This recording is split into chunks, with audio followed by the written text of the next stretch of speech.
जन्मदिन है, आशीर्वाद देने आना है।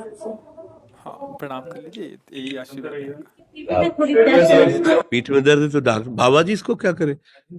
ये बाबा जी क्या करे? जैसे किसी को रोग है, किसी को दर्द है तो डॉक्टर के पास जाए। आशीर्वाद से नहीं ठीक होता।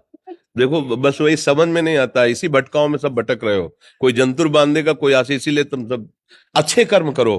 पूर्व के पूर्व कर्मों के पाप से हमें दंड मिलता है। अच्छे कर्म करो, नाम जप करो, माता पिता की सेवा करो, सद्भाव से चलो। अभी ये कर्म नष्ट हो जाएंगे, किसी से जंतुर बंधवाने की जरूरत नहीं, किसी से आशीर्वाद मांगने की जरूरत है। अब नाम जप ना करो, खाओ मुर्गा मांस, पियो शराब, करो व्यभिचार करो, तो बाबा जी आशीर्वाद दे दे तो कोई आशीर्वाद काम नहीं करेगा। दुर्गति होगी यहाँ भी और वहां भी। हमारी बात समझो। हाँ, जरूर बुरा लगता है, सत्य विषय बुरा लगता है, पर अगर बच्चा सावधान हो जाओगे तो सुखी हो जाओगे। कोई भी हो, हम किसी एक के लिए बात नहीं करते, सबके लिए करते हैं। सब भागते हैं इस बात में कि बाबा जी आशीर्वाद दे, रोग रहित हो जाओ। कभी नहीं होगा, कभी नहीं होगा। तुम्हारे आचरण ठीक होंगे तब तुम्हारा सब काम बनेगा। हाँ देखो ना, खा रहे हैं जीवों को उबाल उबाल करके मांस, पी रहे हैं शराब, कर रहे हैं बेविचार, बुद्धि भ्रष्ट होगी और नष्ट होना पड़ेगा, क्योंकि आचरण गलत है। कोई आशीर्वाद किसी का काम नहीं करेगा।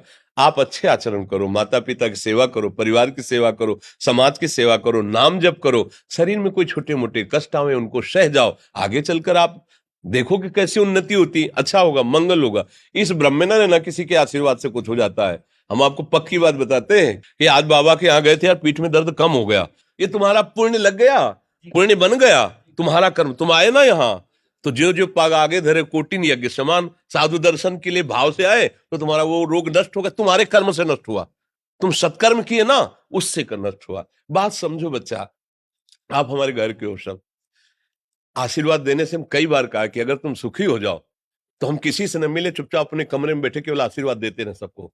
लेकिन नहीं सुखी होगे। सुखी होगे तुम अपने कर्म से।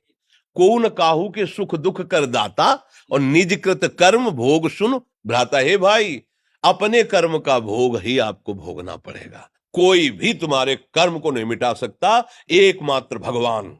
एकमात्र भगवान, मेरी बात मान लेना। उनकी शरण में और नाम जप करो, सब ठीक हो जाएगा। तुम्हारे भजन से होगा, तुम्हारे अच्छे आचरण से होगा, तुम्हारी धार्मिक प्रवृत्तियों से होगा। अब ये बात ना समझो तो फिर हम क्या कह सकते हैं? नहीं, हाँ, यही तुम्हारा जन्मदिन की सफलता है कि हमारी बात मान लो, राधा राधा रटो, कोई नशा मत करना, अपने माता पिता की सेवा करो, समाज की सेवा करो जितना। और जो कष्ट है वो स्थायी नहीं है। आज विपत्ति आई, कल खत्म हो जाएगी। अभी दिन है, फिर रात आ जाएगा, रात है तो दिन आ जाएगा। ये क्रम चलता रहता है, हमें निराश नहीं होना। सूरवीर योद्धा की तरह हमें जीना है यार, कायर की तरह नहीं जीना है।